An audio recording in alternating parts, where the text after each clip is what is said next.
যে স্বামী বিবেকানন্দকে সুকান্ত মজুমদার অজ্ঞ বামপন্থী প্রোডাক্ট বলছে, সেই স্বামী বিবেকানন্দ যদি বাংলায় না থাকতো তাহলে ভারতবর্ষের বিশ্ব ধর্ম সম্মেলনে ভারতবর্ষের নাম উজ্জ্বল করার মতো মনীষী আপনারা খুঁজে পেতেন না।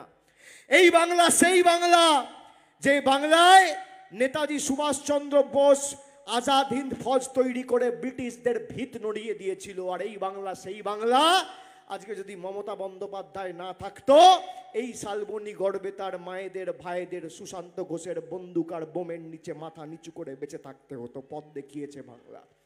বাংলা উত্তরপ্রদেশ নয়, বাংলা গুজরাট নয়, বাংলা মধ্যপ্রদেশ নয়।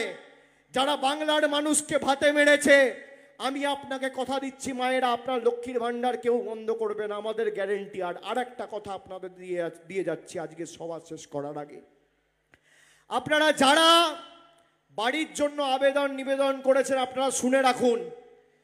বাংলায় হারার পর আর 2017-18 আবাস প্লাসের যে তালিকা পঞ্চায়েতগুলো তৈরি করেছিল, এই পঞ্চায়েতের তালিকাগুলো আমরা দিল্লিতে পাঠিয়েছিলাম, কিন্তু কেন্দ্রের সরকার, মোদীর সরকার গরিব মানুষের জন্য 10 পয়সা ছাড়েনি। 10 পয়সা। আমি আপনাদের বলছি, এখানে সংবাদ মাধ্যম আছে, ক্যামেরা আছে, আপনাদের হাতে মোবাইল ফোন আছে, আমার কথা রেকর্ড করুন। আর বিজেপির নেতাদের বলবো, যদি বুকের পাঁটা থাকে আর এক বাপের বেটা হন, আপনি মঞ্চ বাঁধুন।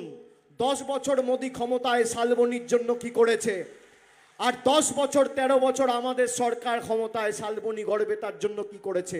একদিকে আমি থাকবো, একদিকে বিজেপির নেতা থাকবে। তুমি তোমার রিপোর্ট কার্ড নিয়ে আসবে, আমি আমার রিপোর্ট কার্ড নিয়ে আসবো। ভোকাট্টা করে মাঠের বাইরে যদি না বার করে দিই, আমার নাম অভিষেক বন্দ্যোপাধ্যায় নয়। এত বড় কথা বলে দিয়ে যাচ্ছি।